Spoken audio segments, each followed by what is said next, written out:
നമുക്കിവിടെ 2 ഗ്ലാസ് വെള്ളം എടുക്കാം. ഇതിലേക്ക് 1 ഗ്ലാസ് പാലൊഴിക്കാം. ഇപ്പം 3 ഗ്ലാസ് വെള്ളം എടുത്ത് 1 ഗ്ലാസ് പാൽ വെച്ച് ചായ ഇടുന്നവരും ഉണ്ട്.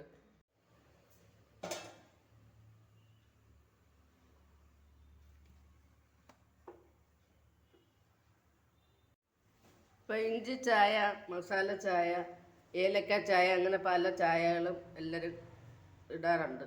ഇതിപ്പോൾ ഇവിടെ എടുത്തിരിക്കുന്ന ഗ്രാമ്പുമാണ്. എല്ലാ ഗ്രാമ്പും വേണ്ട, 1 ഗ്രാമ്പ്.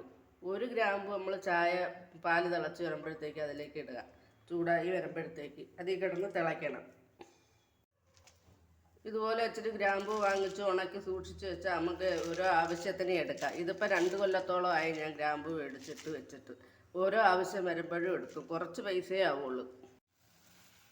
അപ്പോൾ നമ്മളെ പാലിവിടെ തിളച്ച് വന്നിട്ടുണ്ട്. അതിലേക്ക് തേയില ഇട്ട് കൊടുക്കുകയാണ്. 1 ടീസ്പൂൺ തേയില, ഇത്രയും മതി.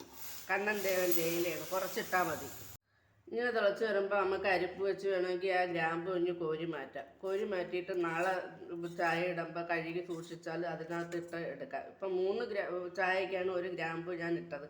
5 ചായക്കായാലും 1 ഗ്രാമ്പ് മതി. ഇനി 10 ചായക്കാണെങ്കിൽ അപ്പോഴും 1 ഗ്രാമ്പ് മതി. അത്രയ്ക്ക് മണവും നല്ല ടേസ്റ്റും ഒക്കെയാണ്.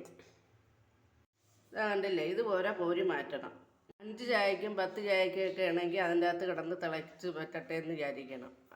എടുത്ത് മാറ്റണ്ട. 3 ചായക്കൊക്കെ ആകുമ്പോഴത്തേക്ക് നമുക്ക് ഗ്രാമ്പു എടുത്ത് മാറ്റിയിട്ട് വീണ്ടും കഴുകി സൂക്ഷിച്ചാൽ വീണ്ടും വേണമെങ്കിൽ ഉപയോഗിക്കാം. വേണമെങ്കിൽ